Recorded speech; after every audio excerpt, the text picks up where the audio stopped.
આપણા આભાર માનીએ, પ્રભુની સ્તુતિ કરીએ, ધન્યવાદ આપીએ, નાના વચન માટે ફરીવાર મનન કરીએ, પ્રભુના આભાર માનીએ. વચન આપનાર પાડનાર સર્વ પ્રભુ ઈસુ ખ્રિસ્તના નામ પવિત્ર આત્મામાં આશીર્વાદિત થાઓ.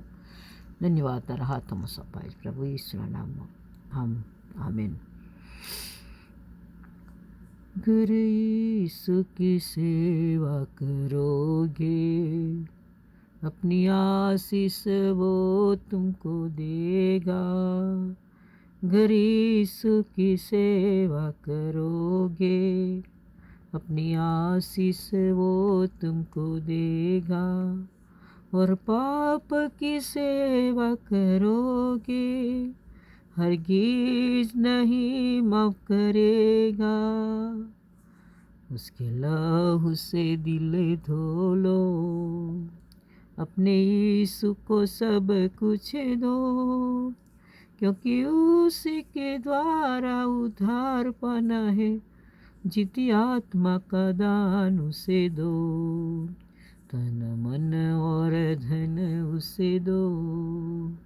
घर यीशु के बनना चाहो, कुछ करके दिखाना होगा।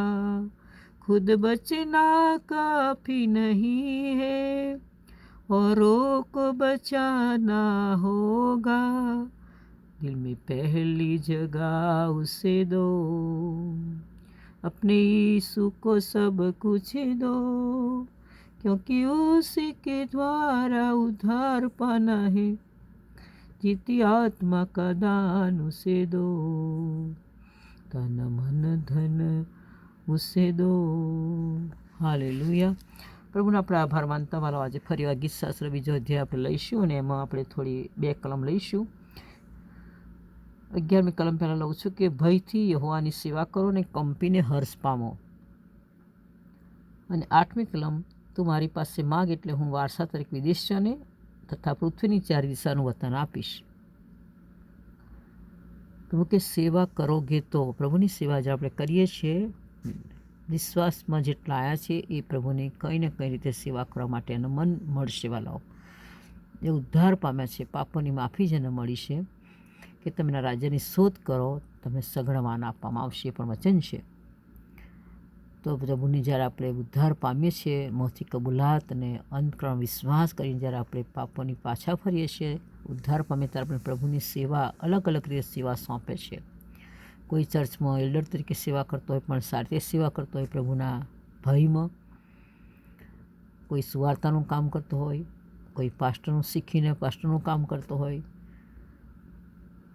કોઈ સુવાર્તિકનું કામ કરતો, આવી રીતે અલગ અલગ આપણને પ્રભુ સેવા સોંપે છે. કોઈને ઘરોમાં જઈને મુલાકાત કરતો હોય અને પ્રાર્થના કરતો હોય, એ પણ સેવા પણ છે. નાની મોટી સેવાઓ જે કંઈ કરતું હોય, એટલા માટે ભયથી યહોવાની સેવા કરો. આપણે પ્રભુનો ભય રાખીને, પ્રભુનો ડર રાખીને કોઈ બી આપણે કામ કરીએ છીએ. સેવા એટલે ચર્ચમાં તમે એલ્ડર તરીકે સેવા કરતા હોય, પાસ્ટર કાઉન્સિલ તરીકે સેવા કરતા હોય, સુવાર્તિકનું કામ કરતા હોય, ત્યાં પછી તમે પાસ્ટરનું કામ કરતા હોય, મિશનરી કામ કરતા હોય, કોઈ બી જો તમે સેવા કરો છો એમાં પ્રભુનો ભય, કેમ કે નીતિવચનમાં લખવામાં આવ્યું છે કે પ્રભુનો ભય, યહોવાનો ભય બુદ્ધિના જ્ઞાનનો આરંભ છે. જ્યારે ભય રાખીશું તો જ બુદ્ધિને જ્ઞાન આપણામાં આવશે, ને તો બુદ્ધિને જ્ઞાન નહીં હોય.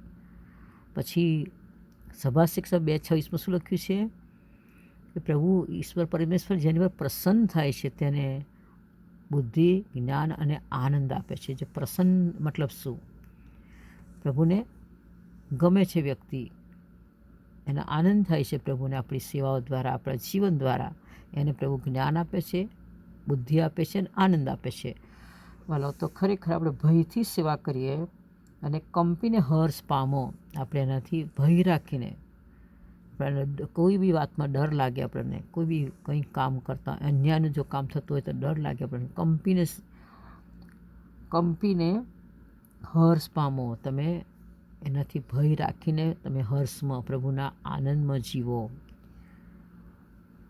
સંત પાઉલ કહે છે કે પ્રભુમાં સદા આનંદ કરો, આનંદ કરો, પ્રભુમાં સદા આનંદ કરો, ફિલિપી 4:4. એટલે આપણે જ્યારે પવિત્ર આત્માનો આનંદ આપણામાં હોય છે, ભયથી સેવા કરીએ છીએ, કાપીએ છીએ, આપણે કોઈ બી ગલત કામ કરવાથી ખરાબ કામ કરવાથી, પ્રભુ ન ગમતી બાબતો કરવાથી આપણે જ્યારે ભય રાખીએ છીએ ત્યારે આપણને પ્રભુ હર્ષ આપે છે, આનંદ આપે છે, પવિત્ર આત્માથી ભરી દે છે વાલાઓ. કે મિનિંગ એનો એ થાય છે.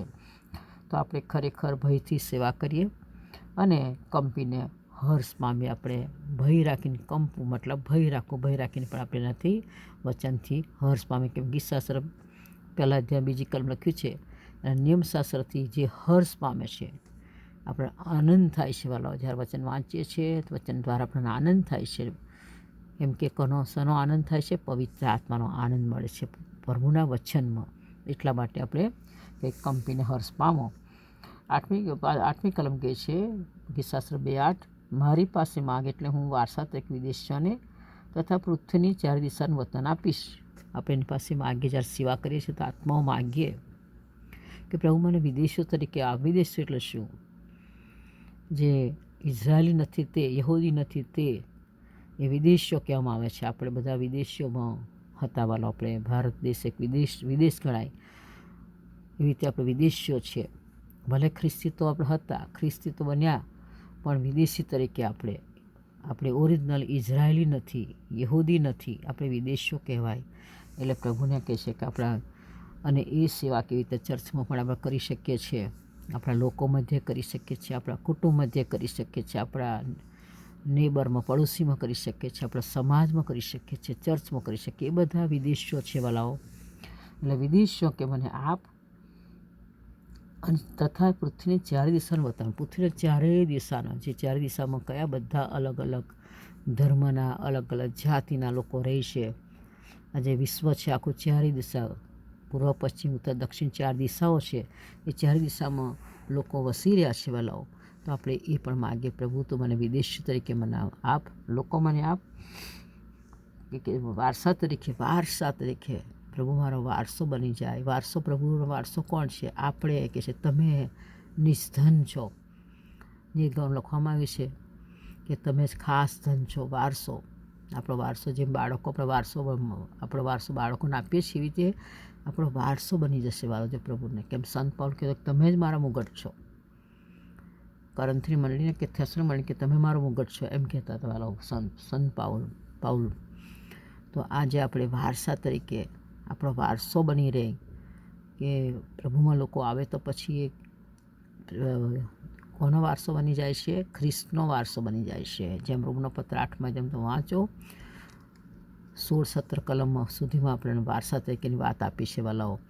તો ખરેખર આપણે એ વારસો બની જાય છે, પ્રભુનો વારસો બની જાય છે. અને પૃથ્વીનું ચારેય દિશાનું વતન આપણે માગીએ પ્રભુ પાસે. પ્રભુ મને ચારે દિશાનું વતન મને આપ. તો કોઈ બી જેન્ટાઈ લોકો હોય કે પછી ગમે તે આદિવાસી લોકો હોય કે પછી ગમે તે હોય, પ્રભુ આપણને એ પૃથ્વીનું વતન આપશે. ચારે દિશાનું વતન એટલે શું વાલાઓ? એ પણ આપણને એક વારસામાં ગણાય છે.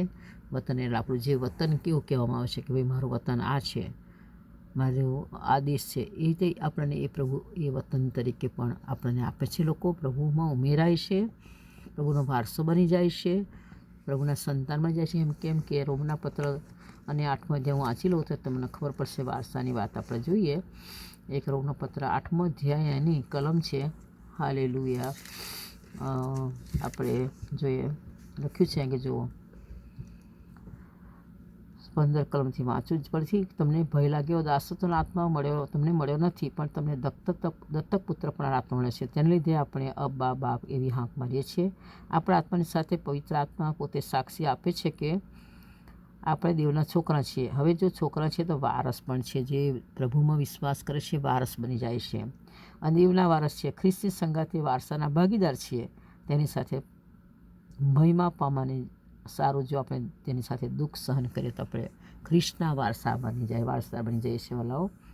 દેવના વારસ બની જઈએ છીએ. જે પ્રભુમાં આવે છે, ઉદ્ધાર પામે છે, એ બધાની રીતે આપણે વારસ બની. એટલે પ્રભુના એટલા માટે લખ્યું છે કે વારસા તરીકે વિદેશીઓને અને પૃથ્વીનું ચારે દિશાનું વતન મને આપ. તો શું આજે આપણે પ્રાર્થના કરીએ કે પ્રભુ આપણને વિદેશીઓ આપે, ચારે દિશાનું વતન આપણને આપે, પ્રભુના વારસામાં આવી જાય, લોકો ઉદ્ધાર પામે અને પ્રભુની સાથે એક શરીરમાં જોડાઈ જાય. પ્રભુ શિર છે આપણું, ખ્રિસ્ત શિર છે, કે છે આપણે બધા એના એક અવયવો છે વાલાઓ. જેમ એફએસી 5માં 25 કલમ તો વાંચો, 25 થી 30 સુધીમાં લખવામાં આવ્યું છે. પ્રભુના આપણે આભાર માનીએ, પ્રભુની સ્તુતિ કરીએ. આ વચન દ્વારા પ્રભુ સર્વને આશીર્વાદ આપે અને સેવા માટે આપણે તૈયાર થાઓ. પ્રભુને જીવન સોંપો. પ્રભુ તમને આ વચન દ્વારા આશીષ આપે. Praise the lord. God bless you. મારા નાથ.